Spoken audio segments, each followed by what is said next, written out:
Welcome back, everybody, to Facetious. This is episode 109, season 3, episode 5, brought to you on Monday. Thursday. Goodness, February 15th, 2018. You had already worked your spiel out. And I had it all worked out. At 6:05 p.m. Central Standard Time. Look, I'm one of your hosts. I'm Larry, aka Blue Man Rule, and as usual, I'm joined by my main Damien, none other than the main man himself, Mike, aka Scarfinger, aka Real Talk. What's up, though? Your Majesty in the building, son.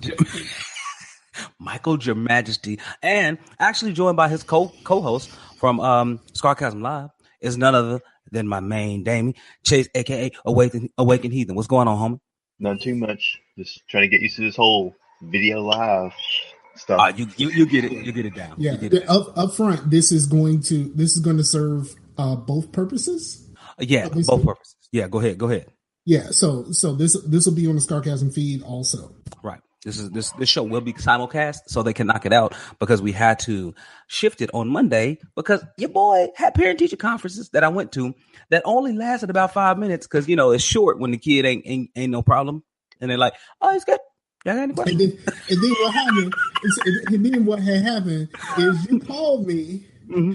But I was watching a Facebook Live. I was watching a band thing because the marching bands during the Mardi Gras parades, they get together and they battle all the time. Okay. After before, like when everybody is in line waiting for the parade to start, right? Like a couple of the bands will get together and they will go at each other. So I was watching that. So the phone didn't even ring because I was in the Facebook Live. Okay. Yeah. No, it's all good. I was like, Mike, you ready? I'm like, I'm back. I mean, you ready to go? You ready to go? He's like, nah. So, we didn't go. But before I get too deep in here, crazy.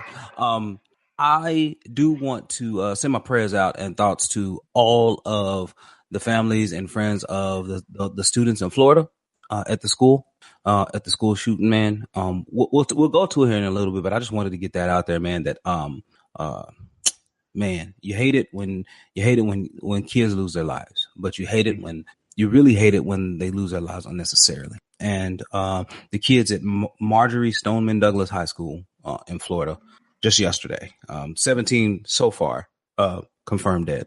And it's past frustrating for me, man. I mean, it's definitely a sad event, but it's frustrating what our society has come to produce to create these events. You know what I mean? Yes. So that's where I wanted to go with that. But yeah. So Mike, I wanted to say, I teased in the show notes that we're going to talk a little bit about youth violence. And I know you don't read the show notes. So I don't even know why I precursed it by saying that. But like youth violence, man, what happened? How did one generation change everything? Because when we went to school, like you went outside and you knuckled up, right? Right. Now, some people had access to guns, but the majority of an altercation, out of 10 altercations, you might have 1 to 2 that went to guns. If you're in a really bad area, then it was about 4 or 5, right? But in general, it was like, man, you knuckled up, y'all traded some blows, y'all both went home a little scuffed up, a little scraped up, and then you came back the next day all good, right? Right. But now, I'm gonna tell you. Some people will say that what changed is the lessening of corporal punishment. Some people will say that. Some people will say that it's a mental health issue. Some people will say that it is the proliferation of violence that our culture, our American culture is about violence. Right. And, some people will blame it on gangster rap. Like there's so many things that it could be. What I'm going to say that it's probably all of the above. Well, I think it's all of the above, but to certain people, like, say 50 million people can play Call of Duty and be completely fine. But someone who is apt to violence, that might be a trigger for them. You know what I mean? So, right. And also there was a thing a while ago, like back when all of this stuff was really popping, and then Columbine happened and stuff like that. There was a doctor who said that the worst thing that we can do is to put them on TV because you make them infamous, and somebody with that's already emotionally broken will see that infamy and mistake that for just being famous. And so they cook up a scheme on their own in order to live in infamy, because they, it goes back to a mental health issue, about how it's two things, right? It's two things. One, it's like our country is broken emotionally, just absolutely broken. And look, there isn't, and two, our country doesn't have very many accessible ways to deal with this stuff. Right. And because of that, I don't know if it's because of that or maybe it precedes it, but we're completely uncomfortable having that conversation, right? Like we're completely uncomfortable, like especially in the hoods I grew up in. Like if somebody's like, you just say that dude crazy, but if somebody is emotionally or psychologically disturbed and they have a mental health issue, right? Like we've gone around in many of our subcultures and really in this country, ill-equipped and ill-prepared to handle those conversations and situations. And so what ends up eventually or inevitably resulting is people don't know how to manifest their disappointment, their anger, their self-loathing. All they know how to do is just to do what pain does, right? And wants to bring more people in with it.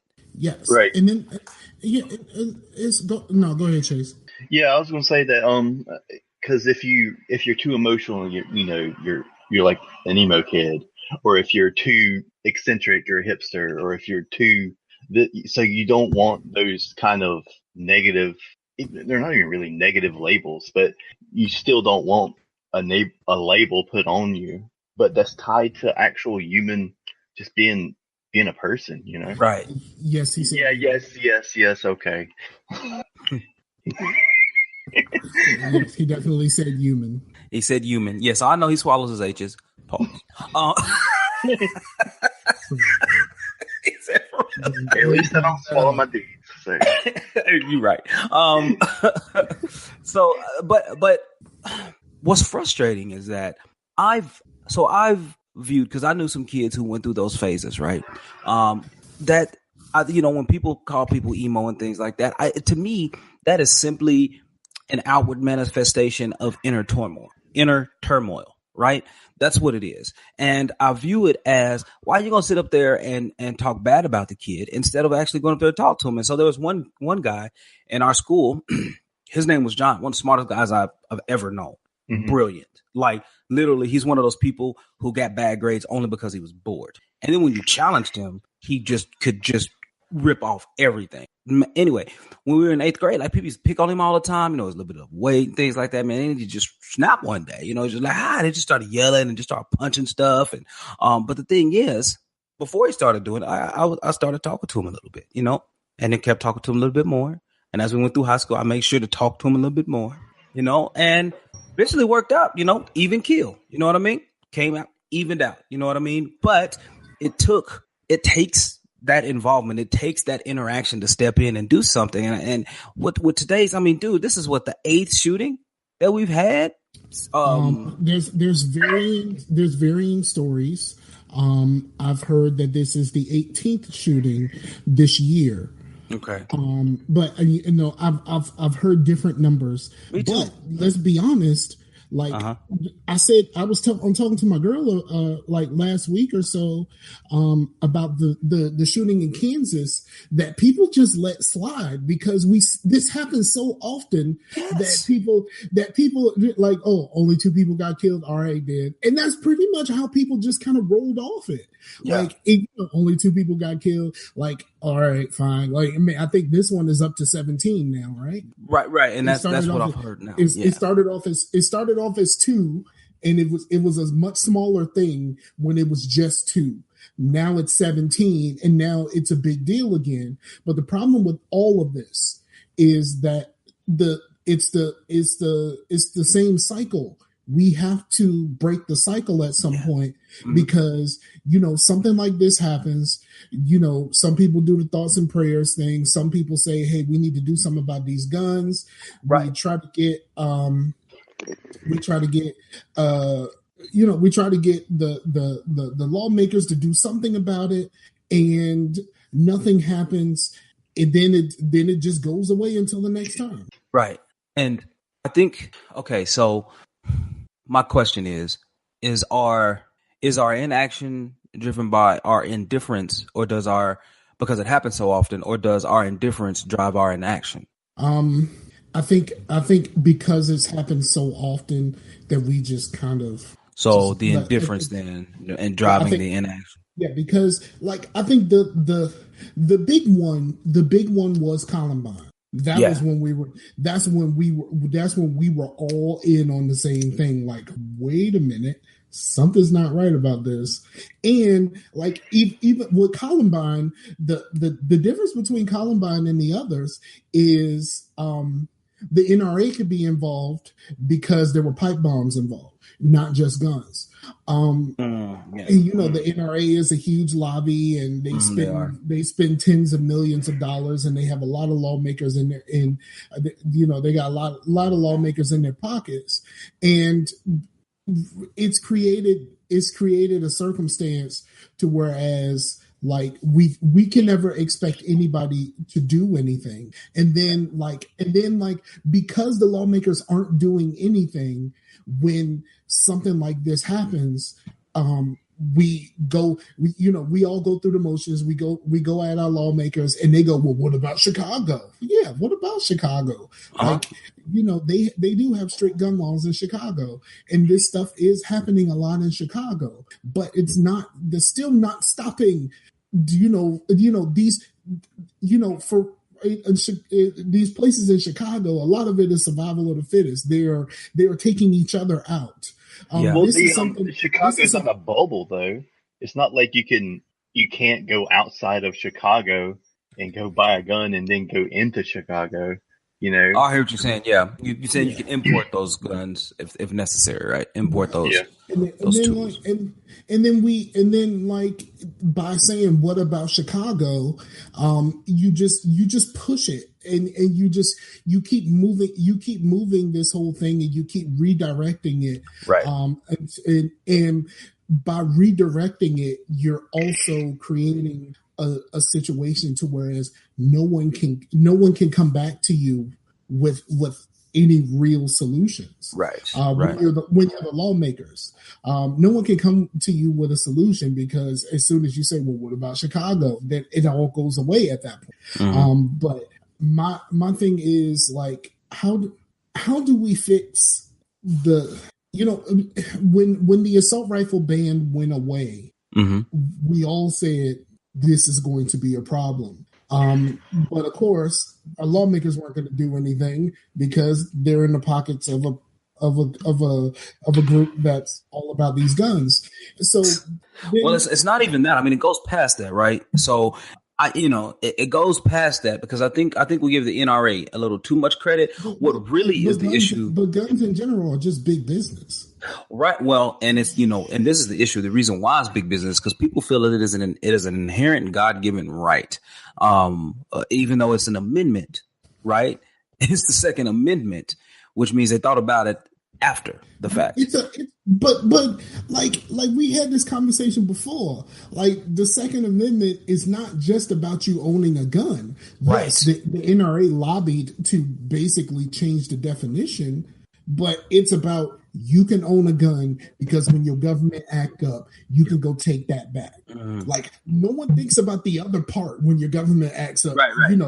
Right. You can form a militia, you can go take your government back. And that was the point of that. And then, of course, when all of this stuff was written, they were using muskets. It wasn't like you can, it wasn't like one person could roll up in a spot and kill 17 people. I mean, they couldn't in like 10 seconds. I mean, they could if you gave them 10 minutes for reload time. And, I mean, then you could, yeah. Here's the main thing. It's if someone went into a school, mm-hmm. or a lot of schools, different all across the country, and they were hacking people up with machetes, that machetes would be completely outlawed, just like Sudafed. You know what I mean? Right. To where it would be from both sides would be like, we need to do something about it. Machete shouldn't be at Walmart. It should be behind a lock place or a lock case, and then you should be able to have to put in your. I mean, there would be so many regulations on machetes, it would be crazy. But since it's guns and it's an amendment, and yeah. See, so here's the thing. Here's the thing that bothers me, right? So they say now in this article that I'm reading from the Washington Post, which is actually linked in the show notes, if you all learn this, it said this is an emotionally broken young man who is the public defender. His name is Gordon Weeks. He has been through a lot of trauma. He has suffered significant mental illness and significant mental trauma. Now, couple that with this next statement that I'm about to read you guys. It says, I just saw an article about like what possibly could have been the cause of his break, but go ahead. Yeah, so it says federal authorities were looking Thursday into whether cruiser come up on their radar before. The FBI said agents investigated a comment on YouTube last year that threatened a school shooting, but were unable to identify the person who posted it. Now, you can track people by IP addresses. I don't believe that in the slightest. Number two, the comment simply said, "I'm going to be a professional school shooter," according to the FBI's Miami Division Special Agent Robert F. Lasky. Okay, if you have this information, and anytime I do anything on the internet, the IP address is tagged to it. Like it is unbreakable to it. Why can't you just find this kid? Like why can't you find that person who put that comment out there? Yeah. How hard? Is three things. One, the video, he was covered with a MAGA hat on. Okay. He was covered with a MAGA hat on. Mm-hmm. Two, they said that his mom passed away from this flu epidemic. Oh, this flu epidemic? Oh, yeah, that's rough. Flu epidemic. That's rough. And three, not too long ago, he was expelled for. No. A few hours ago, I had a couple of friends share the fact that a leader of a white nationalist group confirmed that he is a member. Yes. And they said that they discouraged him from doing any type of violence. But yeah, the Anti-Defamation League reported that a spokesman for a white supremacist group said Cruz participated in some of its training. The spokesman told the ADL that the group did not order or want Cruz to carry out any attack like the school rampage. Right. So the weird thing is like how all of this stuff is spun. So another thing on Facebook. And it's really a summary of how we feel after one of these shootings happen.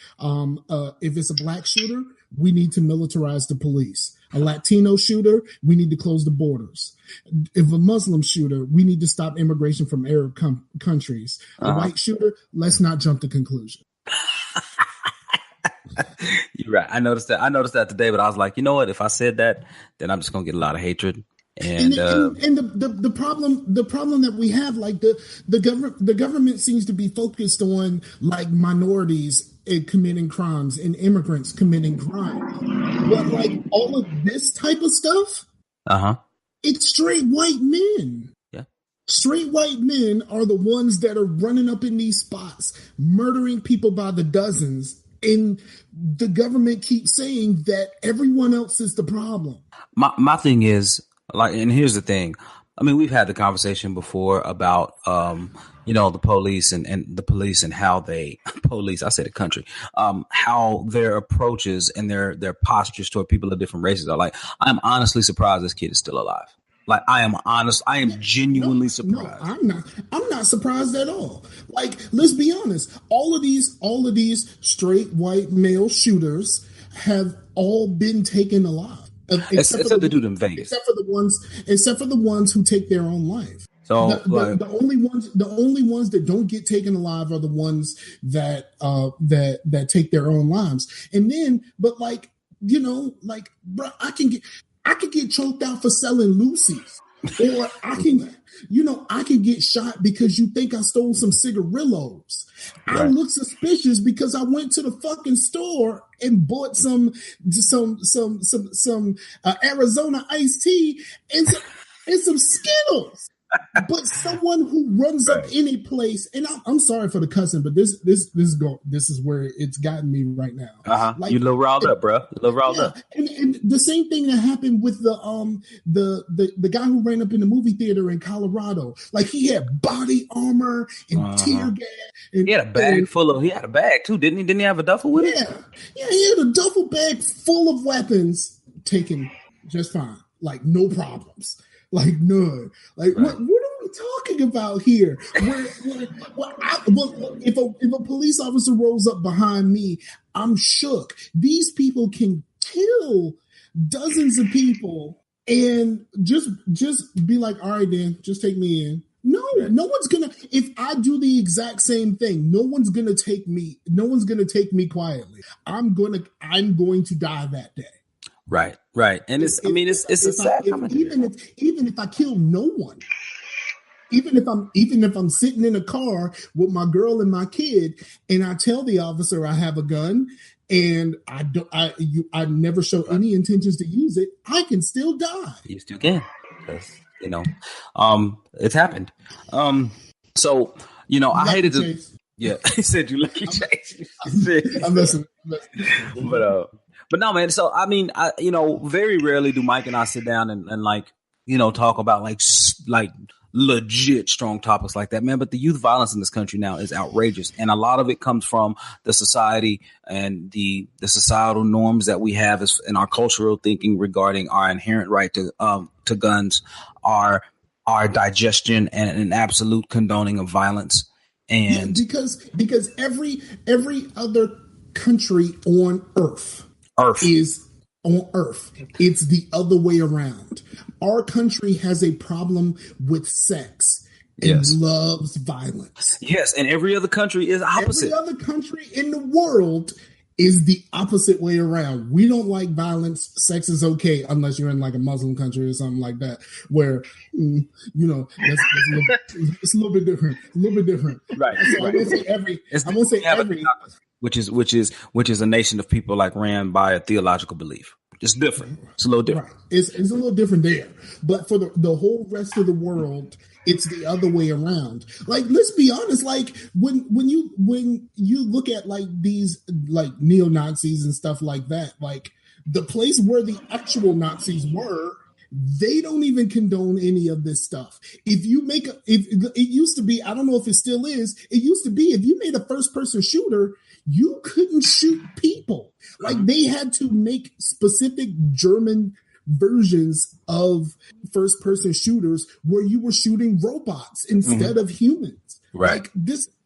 I know it's weird. It's weird, man. Yeah, I think they can shoot people, but they had to take like in Wolfenstein, they had to take out the like Nazi imagery and stuff. They had to be kind of like, we're really talking about Nazis, but it's like, not really. Just, yeah, but not really. Yeah, They pretty much had to do the what's that game? The PlayStation shooter that looks great, but it's a terrible game.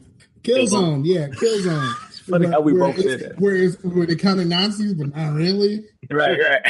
And then the Hellgas. And then the last one. And then the last one, they tried to make them sympathetic. Like, how do you make Nazis sympathetic, bro? But like, that's funny. So Mike, man, it's been a minute, and I guess we can do some stuff from your shows, man. But hey, talk to people about a couple of things that's going on, and you guys can run this. Number one, how's the job hunt going? And number two, how was the last game night? Job hunt is completely stalled. I had a couple of calls. And I've had had a few over the phone interviews. Most of that didn't really turn into anything except for one interview. And that interview, I went in with all the swagger, and because it was a storage job.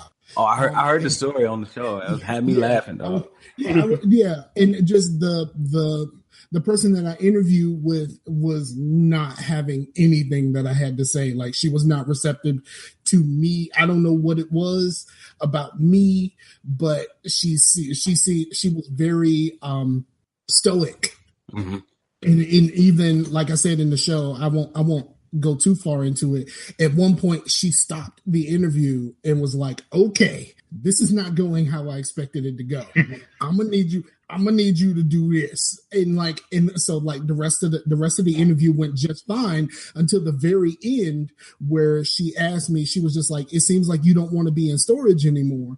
And I was like, and I told her the truth and was like, I'm scared to be in storage, especially with a company that I don't know very much about, because I don't know if I'm going to fall back into the same situation again. And that, we said our goodbyes or whatever on the way out the door, and I ain't heard nothing since. She said she had interviews on Friday and she would make a decision this week. This week is almost over, so I'm guessing she made her decision. Right. Well, that sucks though, man. But hey, look here, man. Like when you've been burned a couple of times, people got to understand, man. It's not easy to hop right back on that horse. It's just not. I mean, that's why I'm not going back to the oil and gas industry, right? Because, I've been let go from there twice just because the industry wasn't doing well. You know what I mean? Not that I wasn't performing well or anything. It was just the industry. And so the last job that I had, it was that. It wasn't like it was anything I did. It was something that the company decided to bring in, a management company that already let me go. So it wasn't anybody. I'm not blaming anybody there. I mean, I wish I was still working for that company, even in a lesser capacity. But it's, things just kind of happen that way. Right. So, well, man, I'll keep praying for favor for you, man, so you can find something and get in there and make it happen, man. Because I know how frustrating it is, bro. You were talking about you've been unemployed for 2 months, or for a while, anyway, bro. I've had 2 different over 6 month stints, 1 6, 1 7. So yeah, I've been there. I know exactly how it is. Was it 2016 where I was out from July and then I got a part-time job in December? Yeah. So I mean, it happens, bro, and it happens to the best of us, and you just got to keep pushing through, man. Seriously, you just got to. Yeah, I'm on it. It's just now dealing with the unemployment shenanigans. It's shenanigans. Yeah, it's all shenanigans. We all know it's shenanigans, so it's just more of that. Yeah.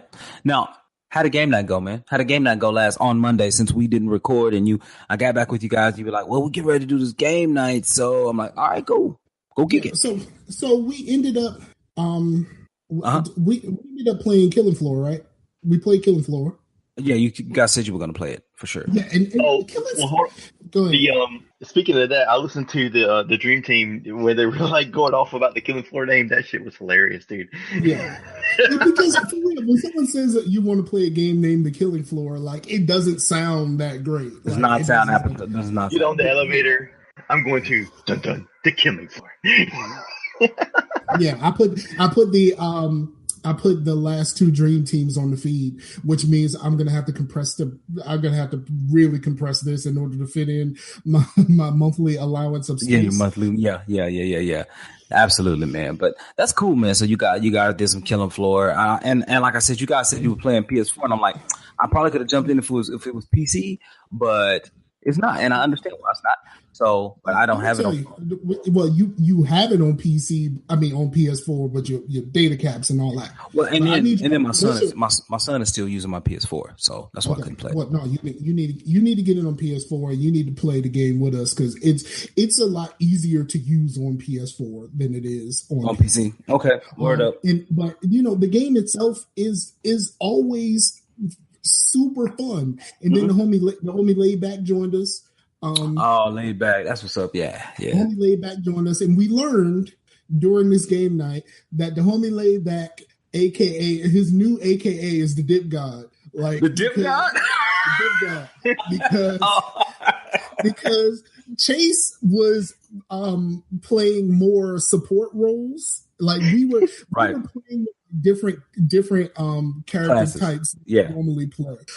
So we were playing that, and he was more of a support role. And like every single time, like if I died or stuff got really, really thick, it was like, "Where's Laid Back?" Oh, he ran. Like, and then, like when he had us Under Armour. Right. Yeah, he got his Under Armour. He ran that 40. Like he would just dip. Like every time he got thick, he was just out. He was gone.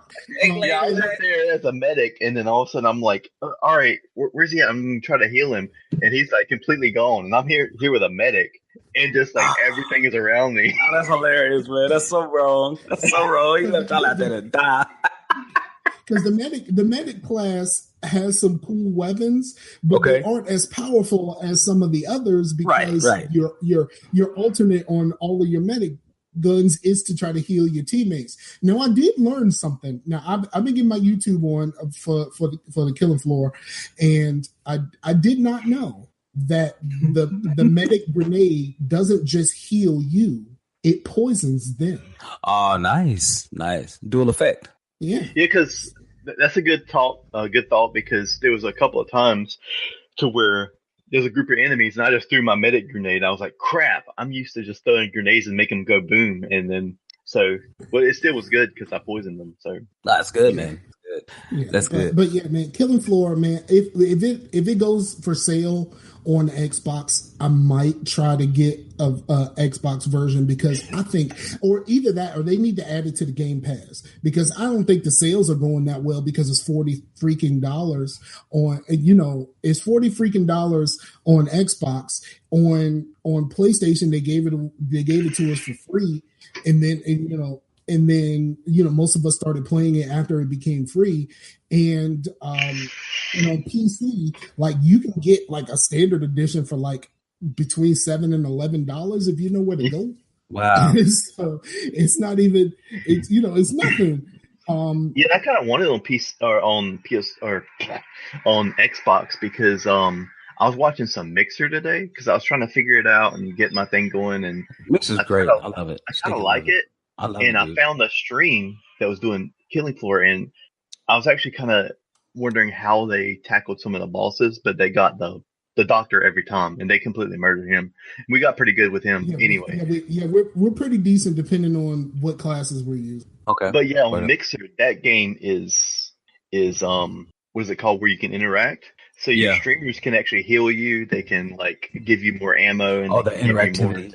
And they can like give you more shield, or they can like spawn enemies and stuff, which costs more of the energy or whatever you get from Mixer. Wow, that's crazy, man. That's cool. That is cool, man. I like I said, I like Mixer, man. I really think Microsoft knocked it out of the park by acquiring that company, and it's really nice technology, dude. They did a terrible job with the name, though. They did. They did. I was a fan of Beam, but it wasn't you can't use Beam everywhere. But But all right, man. So all right, John, I got 4 more things, dog. So, and they're all pretty lighthearted. Actually, they're all pretty good. So the first one, dog. Okay, so this is 4-star wide receiver named Jacob Copeland, and he was doing is this the one with the mama? Yes. So this 4-star receiver, if you guys haven't seen it, it is in the show notes. She gets up, like he is in there getting ready to declare his school, right? They make this huge guffaw about it, right? And now he's in there and he's like, I'm going to University of Florida. And his mama is sitting there with an Alabama sweater on.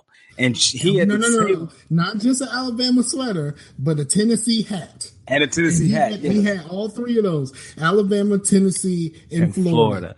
And then when he said Florida, she looked at him, she gave him that, and then she stood up, and then she got her bag, and then she walked around the table staring at him the whole time, and then just mobbed off.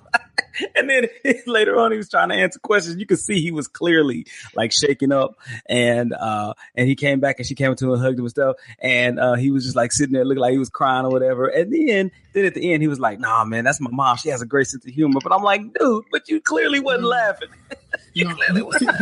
Here's the problem that I have with that. Support your children for their choices. Right. No matter what. That's over everything. But the biggest problem that I had with that whole thing. Now, she did come back and hug him later or whatever when he seemed to be crying.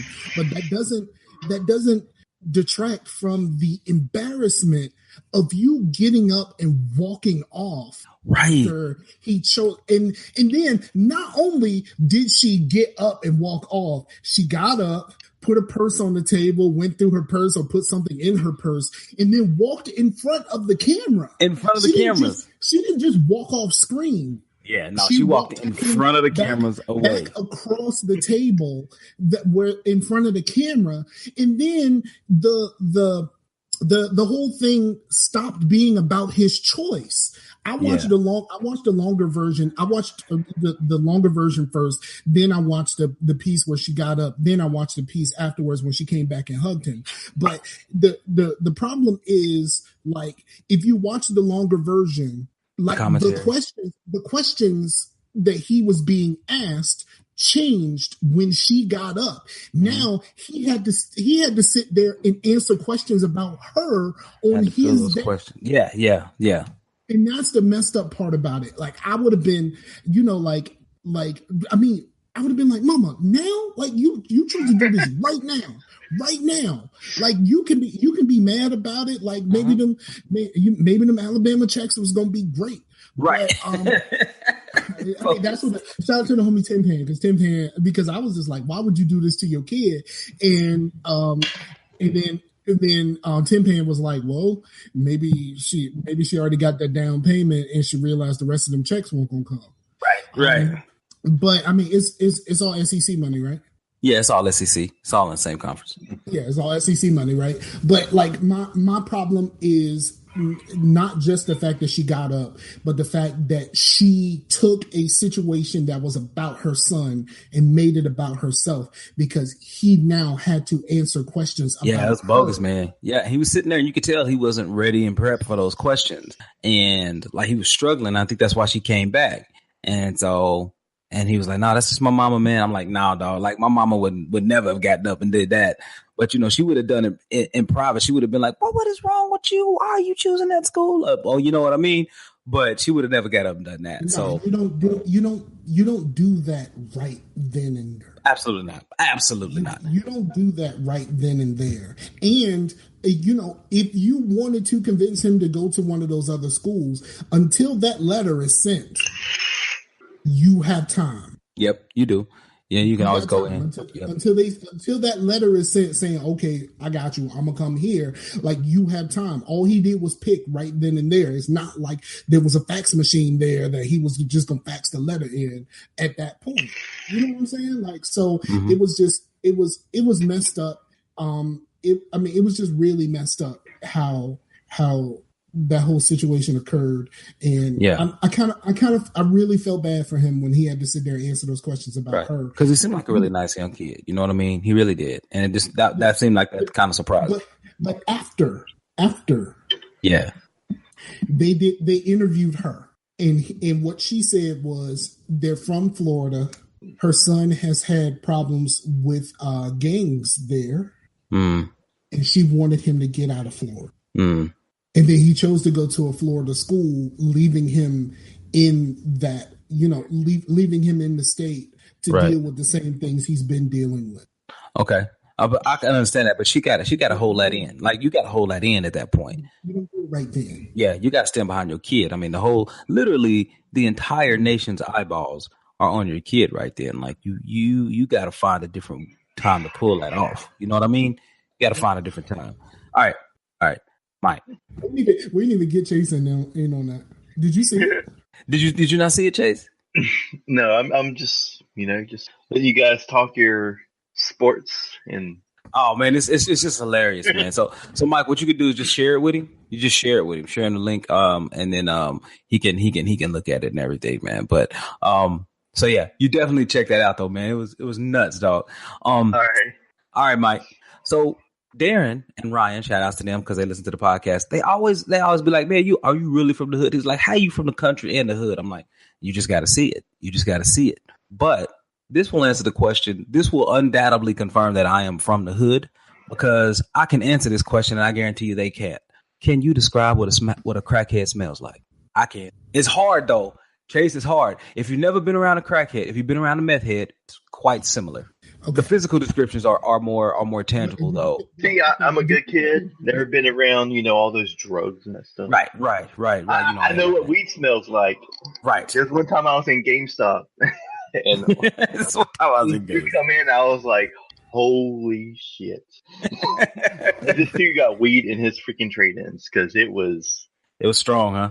Yeah, it's got real thick metallic smell, or whatnot. Yeah, I know what That's the it only is. thing I can really describe it as. It's kind of like this metallic smell. No, but that all depends. Like, the metallic smell is one thing, but like if you ever been around somebody that was smoking that loud, it's so I wouldn't say musty. I would say musky. Musky, yeah. It's so musky, and it is so like it's off-putting, like when you've never really been around that much. Is it musky as in like, you go up to this couch and you're like, I know what you guys are doing on this couch. Is it that kind of musky? No, it's not like that kind of. It's kind of like See, that's musty. That's musty. Okay. That's musty. Musty. Okay. M-U-S-T-Y. Musky is more like a combination of Old Spice and Brute thrown together. No, Brute with some water. Brute with some water.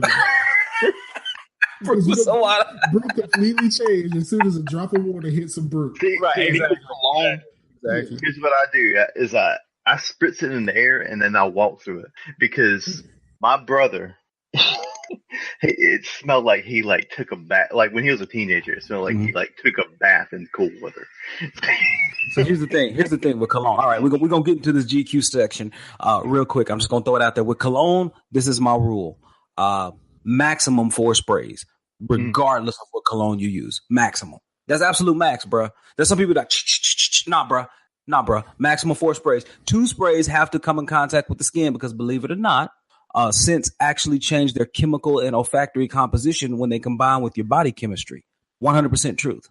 Some of it has to hit your skin to actually smell how you're going to smell with that smell. That's why it has to hit your skin. The other 2, all closed. I'm typically like the old lady, like I'm, what I'm talking about, the wrist, I do. Both sides of the neck and the wrist. See, this is what I do. And this is a key point that I do. When I'm done showering, before I put on my shirt, I hit one. I hit one with a shirt off, bare chest. Okay. Bam. That's what you do. Now, if it's a strong cologne and you start bumping up, don't do that. Like, stop doing that. You got to be careful, because like a lot of the colognes that I have, or the main ones that I use these days, are all oils. And they were all, I got them from the brother who sells oils. The old man. But one of them is that like Mecca Musk type stuff, like where you smell like the brother who sells oils. Mm-hmm. And I've never used that stuff. I don't even know where it is right now. Like, it's not. Nope, don't work. Well, actually, the one that I use most often. A while ago, I bought a. I had to do some work at my job at a convention. It was a home and garden convention, and so like, we had to take shifts and kind of do our thing there. Mm-hmm. And then like in a little break or whatever like that, we walked over to this lady, and she does like soaps and lotions, and she also, that's who I got the unicorn poop from. Okay. Okay. But she also has unicorn poop is one of those wax burning things, like the little cubes that you put in there and they melt. Yeah. Yeah.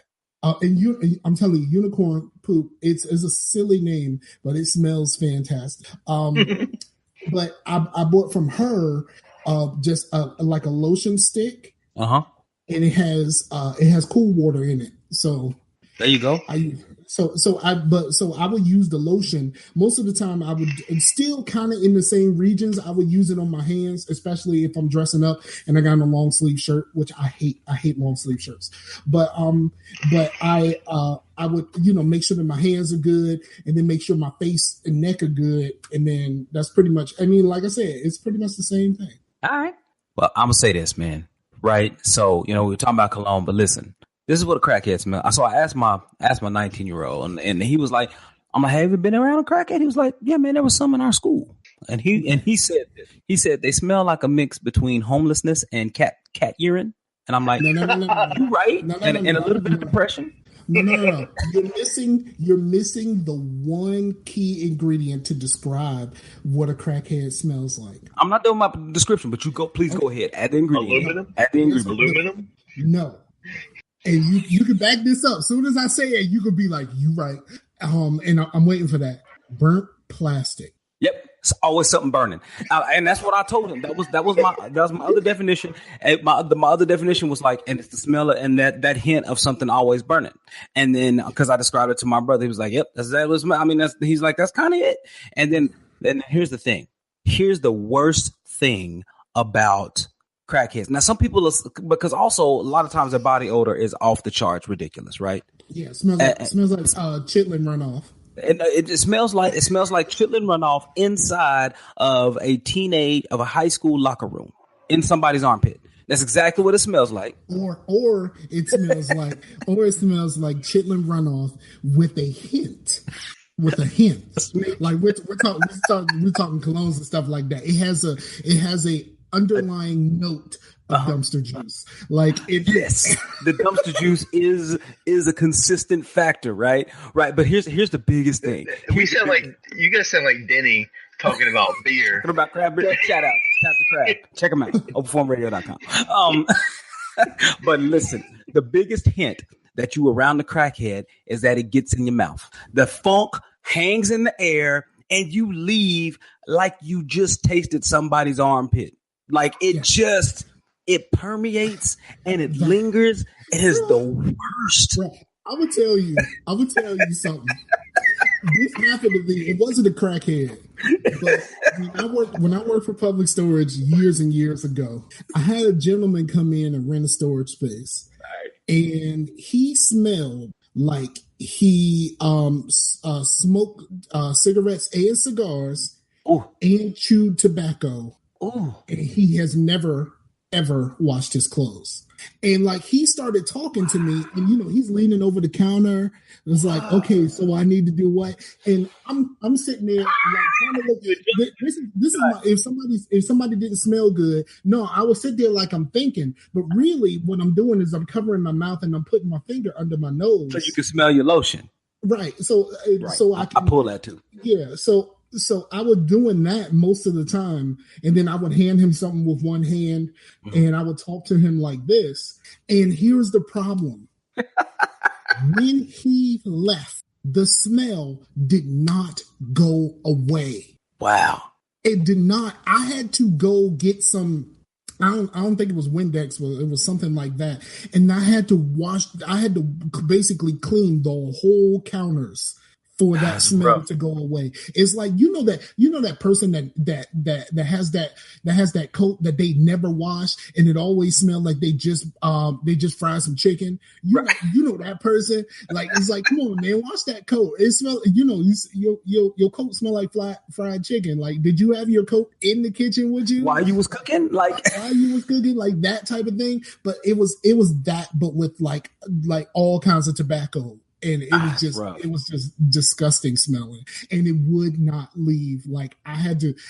Look, after he left, I got up and left the office for a few minutes. I was like, you know what? This is a very good time for me to go and take some locks off and do what I got to do outside. Right.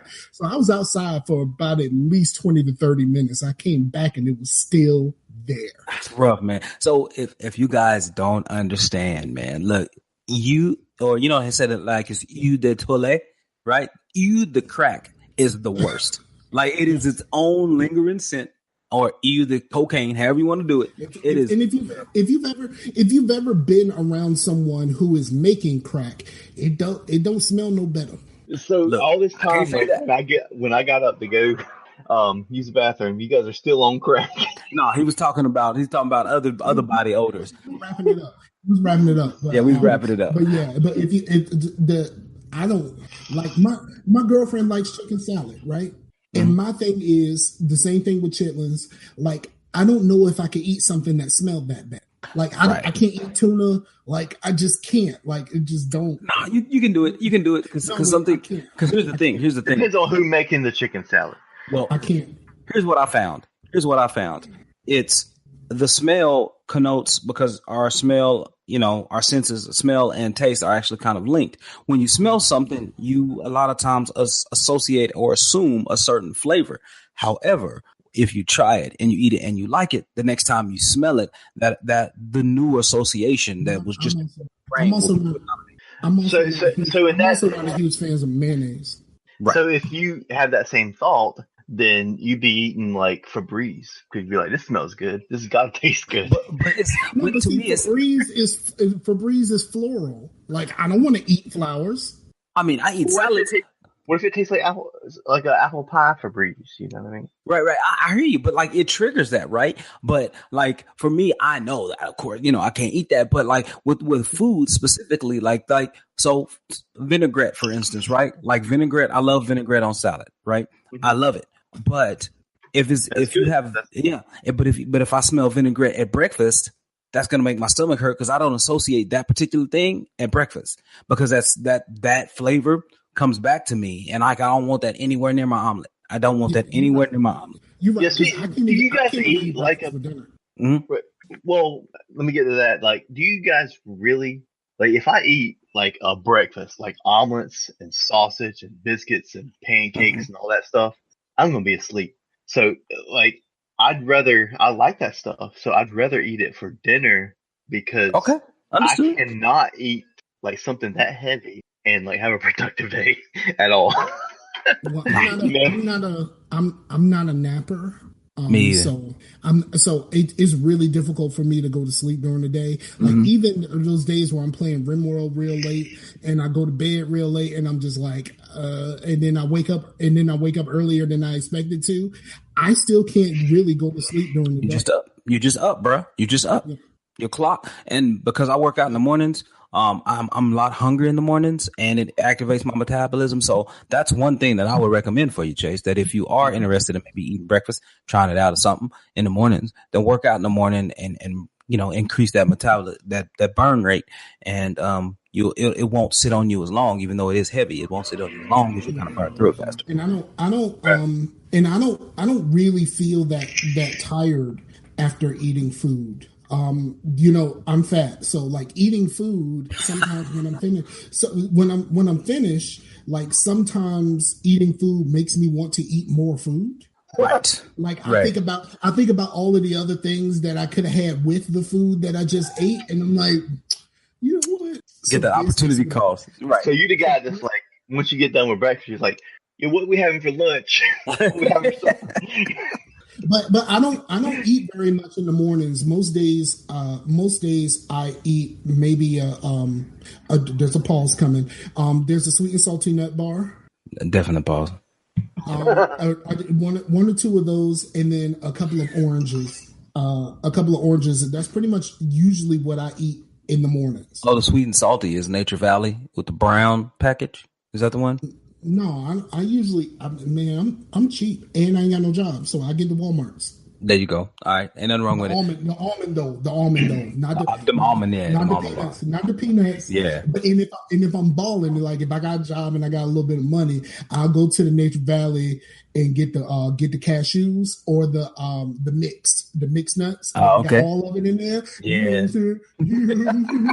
Yeah, you gotta go with those opposite flavors, man. When you have sweet and salty, sweet and spicy, or whatnot, it's just I don't know. That's all I can think of. It's just like. No, sweet and salty is great, man. That's why I tell people. That's why Chex Mix works. That's why peanut butter and jelly works. People don't understand. Peanut butter and jelly is simply the whole idea of sweet and salty. That's all it is. You never had no sweet and sour sauce on your chicken, though? Oh, for real, man. My wife made that last week. Bruh. Like, sweet and sour. Sweet and sour is legit.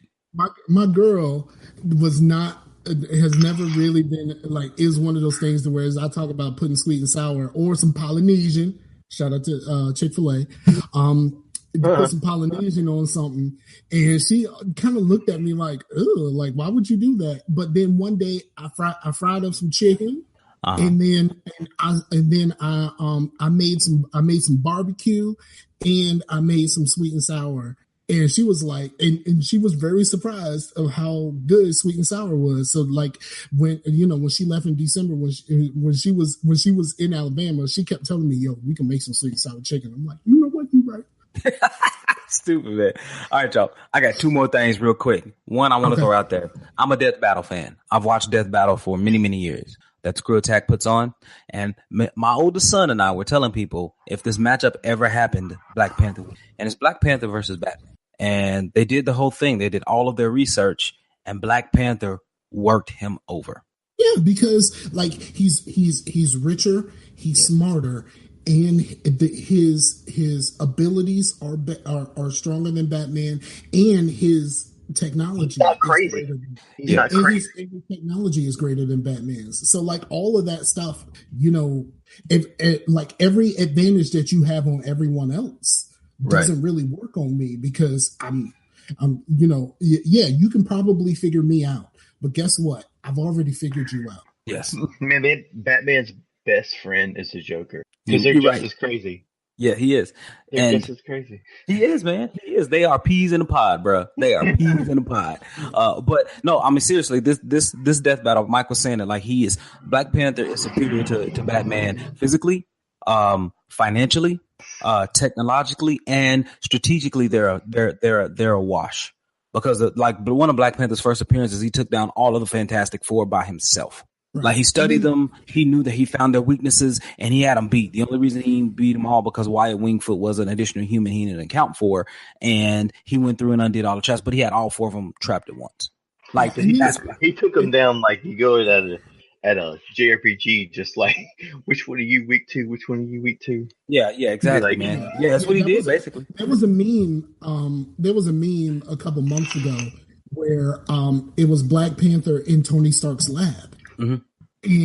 And he said, "Oh, you have a nice lab here, Tony." And Tony being Tony, Tony being Tony said, "Oh, do y'all have these in Wakanda?" And he was like, "Yeah, in every elementary school." Yeah. He cut it down. He cut it down. Man, and and there was and also the way he's introduced to the Avengers, and you know how they had Marvel's Avengers Assemble, they had a first run of it like a season and a half or 2 seasons, then they stopped it and restarted it again. And both introductions, the Black Panther comes in and is introduced by hacking into, completely breaking and destroying all of Tony Stark's stuff, like his technology. He was like, "Yeah, I did that too 10 years ago." Like he's just like, I mean, that's cute. It's basically like, that's cute. That's real cute. Is how he does. So, and the thing is, like they did the financial part is what tripped me out. It's like, Batman's valued at like $9 billion, right? T'Challa is valued at like 90 trillion or like 9 trillion, at least 9 trillion. It's either 9 or 90 trillion. I think it's 9. My oldest son said no, it's 90, but it's that big of a gulf, bro. Like it was just great. So I recommend that. It's in the show notes. And then, finally, I sent this to y'all. I sent this in the chat. I know, Chase, you kind of mute the chat, but man, I was watching the video, and believe it or not, for Evo, Marvel versus Capcom, like this tournament started with Marvel, with the Marvel fighting games, and it misses Evo for the first time this year because Marvel versus Capcom Infinite did not review well. It was not well accepted by the community, and man, people are just upset. Like people are mad that game ain't make it. Well, people need to chill the fuck out, man. Yeah, man, like they are upset, dog. Did it sell well? Because after it came out, I ain't heard nothing else about it.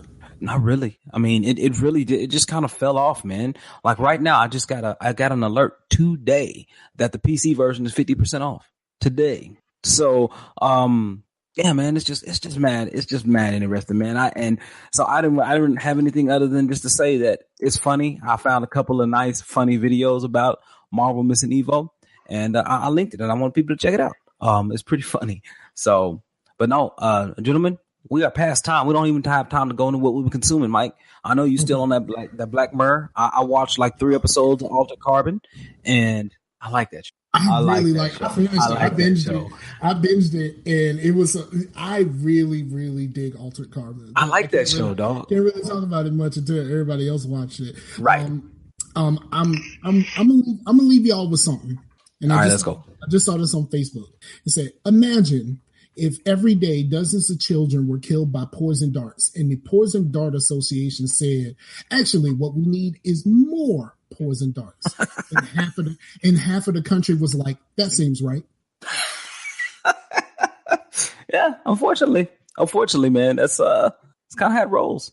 Hey, so gentlemen. Yeah, Chase, man, thanks for being here, man. We really appreciate it, dog. It's great of you to join. I'm glad you guys are simulcasting this thing, man. But go ahead and give people a shout outs, man, where they can find you and anything else you got to say. Yeah, I'll go ahead and shout out Holy Head Shut because he, shouted me out in the EDG. I'm a little slow, sorry, but yeah, because we were gonna kill some ROM because I was going through Gears of War Ultimate, and there's a lot of people that have Gears of War regular, but it seems like a lot of people don't have Gears of War Ultimate. Now it's going against RAM by yourself. Yeah, it's a beast. It's rough. It's rough, dog. It's rough. I had to do it. Rest in peace to my man Kim. Yeah, you're right, Kim. I forgot about Kim. I use Kim in multiplayer just as a tribute to my mans in them. There you go. All right. Anybody else, Chase? Are you good? Yeah. Jay O'Malley from the OFR cast, because I actually got him trying to get him into a party and didn't realize that Tuesdays were OFR podcast. Yeah, OFR recording night. Yeah, man. Yeah. And let me say, the only reason I don't do that show anymore because I love OFR, man. Only reason I don't do it, bro, it's too long for you, boy. Like we all know, I'm notorious for falling asleep late at night, even while doing stuff. So yeah. No, Jay O'Malley, he's a good dude, man. He really is. Yeah, really is. Cool. Mike, you got any shout outs, bro? Man, shout out to the empty chat, yo. I know we on a different night, but ain't nobody show up, yo. I know it, man. Like this joint is empty. Where it's you empty. Son? Like he didn't even show up. Like where your man's at? Right. Chase it here. He said, I'm here though. I got it though. So, but yeah, man, it's all good. Simpson will probably watch it tomorrow, man, or this weekend, and hit me back about it. So that's what he do. All right. You know that chat that you put that in is the chat for us, right? Like it doesn't actually go out to them. Yeah, the reason I mute the chat isn't because I don't find you guys interesting. It's because I'll be working or something. It's like bleep bleep bleep bleep bleep. I'm like, what is Knox talking about at like this time of day? So, yeah, it's interesting. It's interesting, man. But no. So all right. So that should be added to the show title. Actually, you know what? That's gonna be the show title for Scarcasm. What is Knox talking about? So all right, so I do got a couple of shout outs though. So I want to shout out my dude Aaron from Game Enthused. Yo, he hit me up last week. It was like, hey, you want to be on the show? I ain't see it till this week. It was a week ago because it's on my Twitter and it went straight to my DMs. And unfortunately, my phone ain't updating my DMs to me and letting me know. So I apologize for that. Shout out to Chase for joining us tonight, man. It's a long show. It is, bro. Like I said, and I got back on it and stuff, man. So I've been catching up. And then I have two shout outs that I really want to give out to OFR, some OFR shows, and there'll be a third one as well. So Lefty Chris, aka Lefty Brown, is starting up another podcast, and he asked for a trailer for Facetious, so I'm gonna get that to him either tonight or tomorrow, and then we're gonna put that out there. So many shout outs to Chris, man, for doing his thing, keeping it all rolling, man. Coming out there with something new, man. I'm excited to see what they're gonna bring. So he's doing something completely different. It's got something completely different, man. Yeah, it's gonna be pretty good. And then number 2 is that the Geeks passed 300 episodes last week. You were in there. Bruh, I watched it. Bruh, let me tell you. Yeah, you talking about the chat a little bit. Yeah. Their chat was a little weird. It was so pause-worthy. Like people telling them to stroke their beards. And I can't stroke mine no more. And then, you cut it. Because last time I saw you on the show, you kind of looked like Teen Wolf's dad. But and then Will's dog was there, and they kept telling him, "Pick up your dog now!" Like that kind of like, whoa, what's wrong with y'all? Slow down. And then they also gave Knox the shout out for putting them on to Verve. He gave Knox the shout out. Really? Knox the shout out for you know what I'm gonna do? I've been talking about Verve. I've been talking about Verve since like last year. You have been May, but like they said Knox was the one, and I was like, no, that was Blue. But that was all me, dog. They didn't see my comment, so be like, no, I think you heard that from Blue. Yeah, that's been me for a minute talking about Verve, man. It's greatness. Verve is the shit. Like even if you're not into anime, man. Like it has a lot of stuff out there. It's a great service. It really is, man. And then man, shout outs to the OMG Hour, dog. They already at episode 285, dog. So shout outs to them, man. They are consistent. They just roll it through every single week. So Man, shout outs to OMG be like hating on some persona, man. They be hating OMG, man. They be hating on some persona, man. Yeah, yeah. And the thing is, I like those guys though. I like those guys too, man. I like those guys a lot. Trip, man. Oh, Cynics. Jeff is he should be cynical Nicks. Yeah. Like that should be his at Twitter at cynical Nicks. That should be his name because that dude is cynical about everything. So, but yeah, and I give him guff because they like the biggest Destiny fans I know. And anyway, that being said, y'all, thank you so much for listening to Facetious 109 simulcast with Scarcasm Live. I'm not sure what episode number y'all rocking. And true Scarcasm passing. True Carson, you know, Devil's Tramping Ground, 9.5.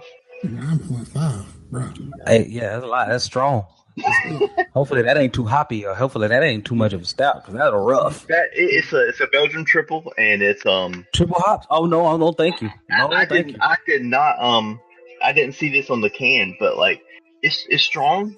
But then the aftertaste is like this nice banana, and I didn't even see that on the can. But like it's normally you're like, oh man, this tastes great, but man, the aftertaste is terrible. But this one's like it's like strong, and you're like, man, I had a triple hop beer. Banana pudding. I'm like messing up my words. Yeah. I had a banana hops beer about a month ago. We had a going away party for some interns who were in my old building with me. So they wanted to go out to a local brewery, Prairie Ale Brewing, and we went out there and they have a triple hop IPA, and I was like, whew, never again when I get a triple hops, dog. Like that is it's the wrong season, man. IPAs are summer, man. Yes, but that was rough, dude. But yeah. Well, thank you so much for listening, y'all. Hey, I got Black Panther in 2 days. We're gonna be back here on Monday. I'm gonna talk about it. We're gonna keep it lit. But all right, y'all. Thanks for listening. Thanks for watching. Peace out to the warriors.